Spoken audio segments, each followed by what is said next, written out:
को भी झेड़न में फ़ाइदो कोन्हे को, झेड़न जा मुंह बरन ॾे एॾी यादि रखी छॾियो। तव्हां केॾो बि पाण में विढ़ंदव, माण्हू हिक ॿिए जा मारींदव, तव्हांजे घरनि जा फ़ैसिला ॿिया माण्हू कंदा, इहो शान न आहे, इहा इज़त न आहे।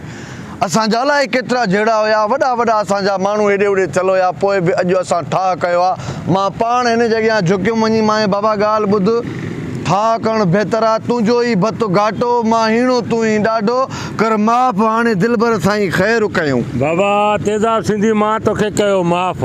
अलाह जेकॾहिं असांखे माफ़ करे सघे थो त असां हिक ॿिए खे माफ़ छो नथा करे सघूं। तमामु सुठी ॻाल्हि आहे, छो त माफ़ करणु, दरगुज़र करण बि असांजे कल्चर में शामिल आहे। हा, प्यार करण बि असांजे कल्चर में शामिल आहे। इन जे करे 3 डिसंबर ते सिंधी एसोसिएशन ऑफ UAE पारां पाकिस्तान एसोसिएशन ऑडिटोरियम में कल्चरल डे मुनक़िद कयो वियो आहे। असां ॿई ठाह करे उते पहुचूं था।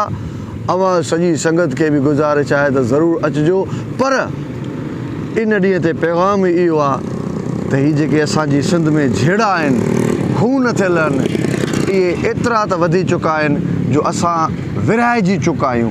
इन जे करे पाण खे हिकु थियणो आहे ऐं इन ॾींहं ते ख़ासि करे मुख़्तलिफ़ पैगाम त हूंदा, पर स्पेशली इहो पैगाम असांजे पारां आहे।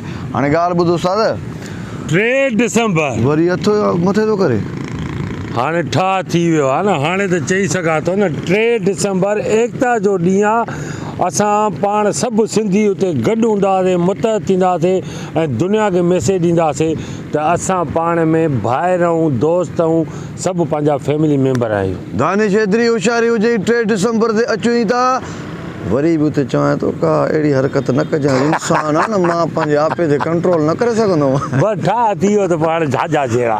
3 डिसंबर 3 डिसंबर